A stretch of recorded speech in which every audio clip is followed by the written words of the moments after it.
পছন্দ হয়েছিল। তো এই মতামতটি সাধারণত হয়তো আপনি কার সঙ্গে কথাবার্তা অথবা আলাপ আলোচনা করছিলেন, অথবা এমন হতে পারে আপনারা ঈদের সময় অথবা এরকম কোনো উৎসবের সময় আহ, আপনি আরেকজন বন্ধুর সঙ্গে কথাবার্তা বলছেন, তখন আপনি হয়তো আপনি আপনার বন্ধুকে বলছিলেন যে একটি ঘড়ির কথা বলছেন তাকে। আপনি মার্কেটে একটি ঘড়ি দেখতে পেয়েছেন, তখন আপনার বন্ধুকে হয়তো আপনি বলছেন আমার সেই ঘড়িটি খুব পছন্দ হয়েছিল। তখন এটি নিয়ে অনেক কথাবার্তা হওয়ার পরে আপনি আবার হয়তো বলতে পারেন সেটি খুব পছন্দ হয়েছিল আমার এরকম একটি। তখন সেই ক্ষেত্রে আমরা এই ফরাসি এক্সপ্রেশনটি ব্যবহার করতে পারি। কোনো কিছু কোনো থার্ড একটা জিনিসকে মানে এখানে নিশ্চয়ই আপনার খেয়াল করতে পারছেন এটি কিন্তু আমরা বলছি না, আগে আগে যেরকম বলেছি এটি। আমাদের কাছে যে জিনিসটি আছে সেটিকে আমরা এটি বলছি, কিন্তু আমাদের কাছে যে জিনিসটি নেই সেটিকে আমরা সেটি দিয়ে ব্যাখ্যা করছি। সেই ক্ষেত্রে আমরা যে পার্থক্যটা দেখতে পাচ্ছি এখানে ল এ, যেটা আপনাদের আগেও বলেছি, ল এ একত্রিত হয়ে লে হয়ে যাচ্ছে, জ লে। এই লো অথবা এখানে এল অ্যাপোস্ট্রফ এই জিনিসটাকেই এই জিনিসটাই ফরাসিতে ফরাসির বাংলাকে যদি আমরা ফরাসি করি তখন এটির করেসপন্ডিং জিনিসটাই হবে লো অথবা এল অ্যাপোস্ট্রফ। তো এই লে জিনিসটা আসলে বোঝাচ্ছে যে আমরা কোনো কিছুকে ব্যাখ্যা করছি যেটি সাধারণত এখন আমাদের কাছে নেই। এটি অন্য কোথাও হয়তো আমরা দেখেছি, অন্য কোথাও হয়তো আমরা পেয়েছিলাম, কিন্তু বর্তমানে এটি আমাদের কাছে নেই। তখন আমরা এই ধরনের এক্সপ্রেশনটি ব্যবহার করি, je l'ai beaucoup aimé। চলুন এর পরেরটি দেখা যাক।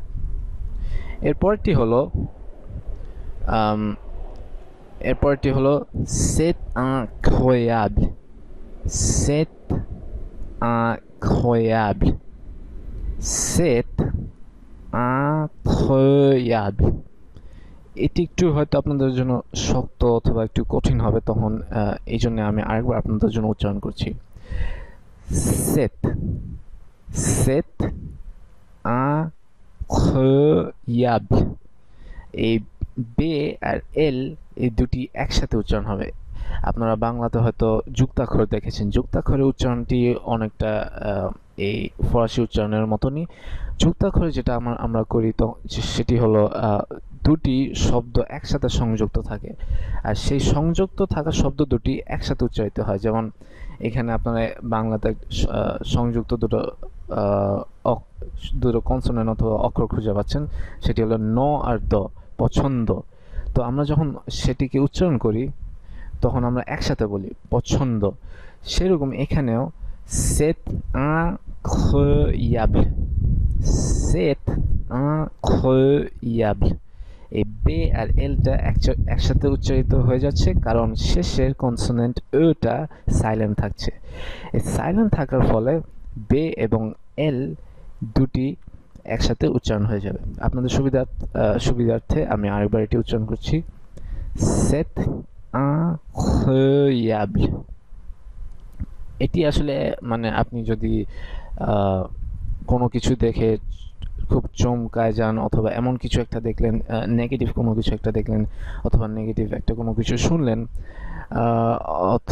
এবং আপনার বিশ্বাস করতে সম্ভব হচ্ছে না, অথবা এমনও হতে পারে অনেক কিছু পজিটিভ একটা জিনিস যেটি আপনি কোনোদিন চিন্তাও করতে পারেননি, সেই এক্সপ্রেশনটি বোঝানোর জন্য আমরা সেট incroyable এটি ব্যবহার করে থাকি। আর বাংলা মানে আপনারা নিশ্চয়ই দেখতে পাচ্ছেন, এটির মানে হচ্ছে এটি অবিশ্বাস্য অথবা এটা অবিশ্বাস্য। এবং এর বাংলার করেসপন্ডিং অ্যাকসেন্টটি হলো সেট incroyable। আপনারা বাংলা অ্যাকসেন্টও দেখতে পাচ্ছেন, আমি এই যুক্তাক্ষর ব্যবহার করেছি ব আর ল দিয়ে। আমি এটা বোঝাতে চাচ্ছি যে বে আর এলটা একসাথে উচ্চারণ করা হবে। আর এরপরের এক্সপ্রেশনটিতে আমরা চলে যাই। এরপরে এক্সপ্রেশনটিতে আমরা যেটা দেখতে পাচ্ছি সেটি হলো je l'adore, je l'adore। এখানেও আপনারা আগের একটি কনসেপ্ট ব্যবহার করতে পারবেন। এখানে যেই কনসেপ্টটি আমরা ব্যবহার করব সেটি হলো লে, লে এর মতনই l'adore, ল আর adore, adore, adore, le adore এটিকে যখন একত্রিত করা হয় তখন আমরা উচ্চারণেও সেটিকে আমরা সংযুক্ত করি এবং আমরা যখন লিখি সেখানে আমরা সংযোগ এই দুটি শব্দকে একসাথে সংযুক্ত করি আর সেটির সংযোগ একসাথে হওয়ার পরে যেটি হয় সেখানে আমরা ওটা আমরা বাদ দিই, বাদ দেওয়ার ও তার পরিবর্তে আমরা এখানে একটি অ্যাপোস্ট্রফ কমা বসিয়ে দিই। এটি খুবই সাধারণত আমরা ব্যবহার করি যখন আমরা কোনো একটি জিনিস পছন্দ করেছি, এমন কোনো একটা জিনিস যেখানে আমরা দেখে এসেছি অথবা ধরেন আপনার খুবই কিনতে ইচ্ছে হলো, আপনি আজকে হয়তো মার্কেটে যেয়ে সেটা দেখে আসলেন এবং আপনার বন্ধুকে এসে সেটা বললেন যে আমার সেটি খুব পছন্দ হয়েছিল। তো এটিও অনেকটা আগের একটি এক্সপ্রেশনের মতো। এখানে je l'ai beaucoup aimé আর je l'adore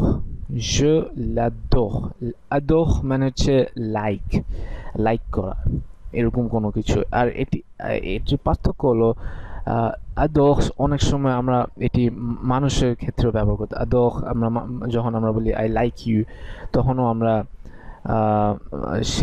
সেই ক্ষেত্রে ফরাসিতে আমরা adore শব্দটি ব্যবহার করতে পারি। যাই হোক, এই ক্ষেত্রে আমরা এখানে একটি জিনিসকে বোঝাতে চাচ্ছি।